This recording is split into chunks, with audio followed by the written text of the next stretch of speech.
இன்று நாம் பதிபக்தியில் காணவிருக்கும் தலம் அருள்மிகு திரிபுர சுந்தரி அம்பாள் உடனுரை ஸ்ரீ யமதண்டீஸ்வரர் திருக்கோயில் ஆலக்கிராமம். நமது சேனலை முதல் முறையாக பார்க்கும் நேயர்களும் சப்ஸ்கிரைப் செய்யாத நேயர்களும் சப்ஸ்கிரைப் செய்யவும், பதிவுகளை முழுமையாக கண்டு மகிழுங்கள். விழுப்புரம் மாவட்டத்தில் திண்டிவனம் வட்டத்தில் கூட்டேரிப்பட்டு சந்திப்பில் இருந்து சுமார் 4 கிலோமீட்டர் தொலைவில் அமைந்துள்ள ஆலக்கிராமத்தில் அமைந்துள்ளது பழம்பெருமை வாய்ந்த அருள்மிகு திரிபுர சுந்தரி அம்பாள் உடனுரை ஸ்ரீ யமதண்டீஸ்வரர் திருக்கோயில். இந்த கோவில் சுமார் 1500 ஆண்டுகள் பழமை வாய்ந்த ஒரு திருக்கோயிலாகும். சிவபெருமான் யமதர்மருக்கு காட்சி கொடுத்து கங்கையை வருவித்த பெருமை உடைய ஸ்தலம். 16 வயதே ஆன மார்க்கண்டேயன் தனது ஆயுள் முடிய போகிறது என்பதை அறிந்து சிவபூஜையில் ஈடுபட்டான். அவனுடைய உயிரை கவர்ந்து செல்ல அங்கு வந்தார் யமதர்மராஜா. ஆனால் எதிர்பாராத விதமாக மார்க்கண்டேயன் சிவலிங்கத்தை கட்டி அணைத்து கொண்டான். யமதர்மராஜன் தன் பணியினை செய்ய பாசக்கயிற்றை மார்க்கண்டேயனை நோக்கி வீச அக்கயிறானது லிங்கத்தின் மீது விழுந்தது. இதனால் கோபமடைந்த ஈசன் யமதர்மராஜனை காலால் உதைத்து மார்க்கண்டேயனுக்கு சிரஞ்சீவி வரத்தை அருளினார். சிவன் மீது பாசக்கயிறை வீசிய பாவமானது யமதர்மராஜாவை துன்புறுத்தி அவரை தனது தர்மத்தை செய்ய விடாமல் தடுக்க யமதர்மராஜா அந்த பாவத்தை போக்கிக் கொள்ள பல ஸ்தலங்களுக்கும் சென்று வழிபட்டார். அப்படியாக அவர் ஆலக்கிராமம் என்ற ஸ்தலத்தில் சிவபெருமானை நினைத்து தவம் இயற்றினார். யமதர்மராஜாவின் தவத்தினால் மகிழ்ந்த ஈசன் அவருக்கு காட்சி கொடுத்து, கங்கை நதியில் நீராடினால் உன் பாவம் முழுவதும் விலகும் என்று கூறி யமதர்மராஜா நீராட அங்கிருந்த தீர்த்தத்தில் கங்கை நதியினை உருவாக்கினார். அந்நதியினில் யமதர்மராஜா நீராட அவருடைய பாவம் விலகியதாக ஐதீகம். இதனால் இங்கு எழுந்தருளி உள்ள ஈசன் ஸ்ரீ யமதண்டீஸ்வரர் என்ற திருநாமத்தால் அழைக்கப்படுகிறார். 3 நிலை ராஜகோபுரத்துடன் காட்சி தரும் இந்த ஸ்தலத்திற்குள் நுழைந்தால் நந்தி தேவர் ஒரு சிறிய சன்னதியில் காட்சி தருகிறார்.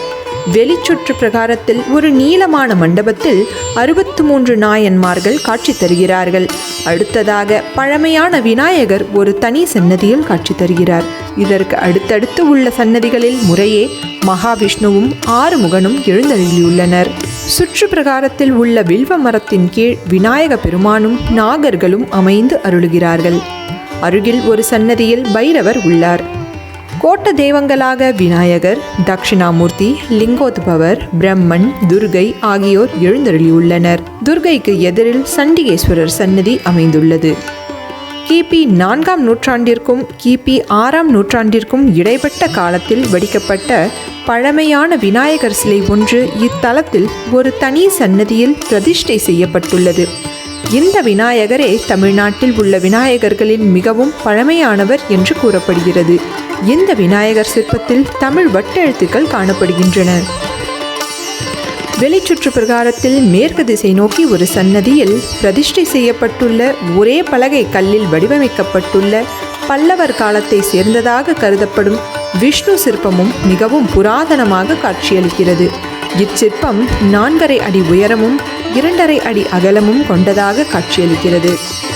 ஒரு கட்டத்தில் வழிபாடின்றி சிதைந்து போன இக்கோயிலை புனரமைத்து மீண்டும் வழிபாட்டிற்கு கொண்டு வர ஊர் பெரியவர்களும் பொதுமக்களும் இணைந்து திருப்பணிகள் மேற்கொண்ட போது பழமையான சில சிற்பங்கள் கிடைக்க பெற்றுள்ளன. அதில் ஒரு சிற்பம் லகுலீஸ்வரர் சிற்பமாகும். இது சிவபெருமானின் 28வது திருநாமமாகும். லகுவம் என்றால் தடி என்று பொருள். லகுவலீஸ்வரர் வழிபாடு தமிழ்நாட்டில் சில இடங்களில் இருந்துள்ளது. இச்சிற்பம் வெளி திருச்சுற்று பிரகாரத்தில் காட்சிப்படுத்தப்பட்டுள்ளது. கருவறையில் ஈசன் லிங்க திருமேனியில் ஸ்ரீ யமதண்டீஸ்வராக காட்சி தருகிறார். இத்தலத்தில் உள்ள சிவலிங்கத்தின் ஆவுடையார் சதுர வடிவில் அமைந்துள்ளது. மேலும் கருவறையும் சதுர வடிவத்தில் அமைந்துள்ளது.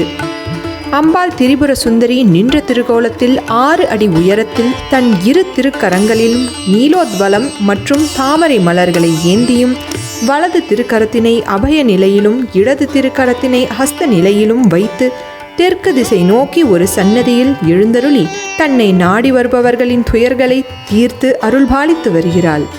ஆலயத்திற்கு எதிரில் யம தீர்த்தம் அமைந்துள்ளது. இத்தலத்தின் ஸ்தல விருட்சம் கொன்றை மற்றும் வில்வ மரம் ஆகும். அருள்மிகு யமதண்டீஸ்வரரே சகல தோஷங்களையும் நிவர்த்தி செய்து அருளுவதால் இத்தலத்தில் தனியே நவக்கிரக சன்னதி இல்லை. காஞ்சி மகா பெரியவா அவர்கள் இத்தலத்திற்கு பல முறை விஜயம் செய்து வழிபாடு செய்துள்ளதும் இத்தலத்திற்கே உரிய சிறப்பாகும். சிவத்தலங்களுக்கே உரிய உற்சவங்கள் இத்தலத்தில் வெகு விமர்சையாக நடைபெறுகின்றன. இந்த ஆலயத்தில் பிரதோஷம் மற்றும் மகா சிவராத்திரி உற்சவங்கள் நடைபெறுகின்றன. இத்தலத்தில் சித்திரை மாதம் மகம் நட்சத்திரத்தன்று மார்கண்டேயருக்கு வரமளித்த விழா நடைபெறுகிறது. ஐப்பசி மாதத்தில் அன்னாபிஷேகம் நடைபெறுகிறது. காலை 6:30 மணி முதல் பகல் 11:30 மணி வரையிலும், மாலை 4:30 மணி முதல் இரவு 7:30 மணி வரையிலும் இத்தலம் பக்தர்களின் வழிபாட்டிற்காக திறந்திருக்கும். விழுப்புரம் மாவட்டத்தில் திண்டிவனம் வட்டத்தில் கூட்டேரிப்பட்டு சந்திப்பில் இருந்து சுமார் 4 கிலோமீட்டர் தொலைவில் அமைந்துள்ளது ஆல கிராமம். கூட்டேரிப்பட்டில் இருந்து ஷேர் ஆட்டோ வசதி உள்ளது. மேலும் திண்டிவனத்தில் இருந்து ஆல கிராமத்திற்கு தடம் எண் 8 மற்றும் 24 பேருந்துகளில் பயணித்து ஆல கிராமத்தை அடையலாம். மீண்டும் வேறொரு வித்தியாசமான தலத்தின் தகவல்களுடன் உங்களை சந்திக்கிறோம். மறக்காமல் பதி பக்திக்கு சப்ஸ்கிரைப் செய்யவும்.